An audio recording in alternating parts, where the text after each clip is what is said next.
Today is Monday, October 7th. And here's the word. This past week, the Brooklyn Nets held their week-long training camp at Duke University.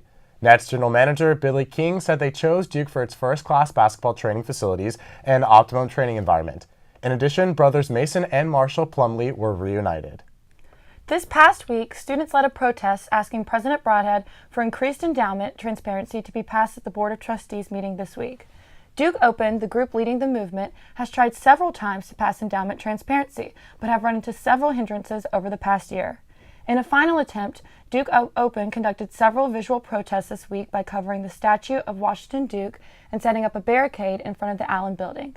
Here's what leader of Duke Open, Senior Jacob Debaya, had to say about their cause. Duke Open is working for greater transparency of the Duke University endowment. Right now we have a $6 billion endowment and we don't know anything about where it's being invested. So what we're trying to do is encourage the university to give disclosure of direct holdings. This past week, Duke honored poet Seamus Heaney, who passed away on August 30th this year, by conducting a poetry reading of some of Heaney's works in his honor. Students, faculty, and alumni served as readers, including President Broadhead. Heaney died at 74 and received the Nobel Laureate in Literature in 1995.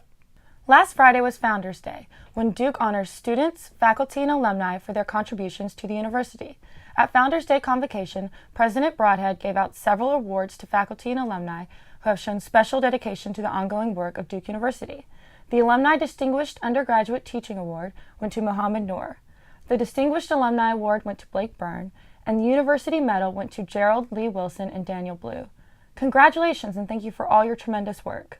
Because Republicans and Democrats in the House of Representatives and Senate couldn't agree on the provisions of a spending plan for the year, the U.S. has gone into a government shutdown, causing about 800,000 government employees to sit at home until a decision can be made.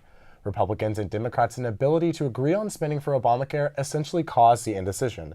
Depending on how long the shutdown lasts, this could have a major impact on our economy, with analysts predicting that a 3 to 4 week shutdown could cost the economy $55 billion.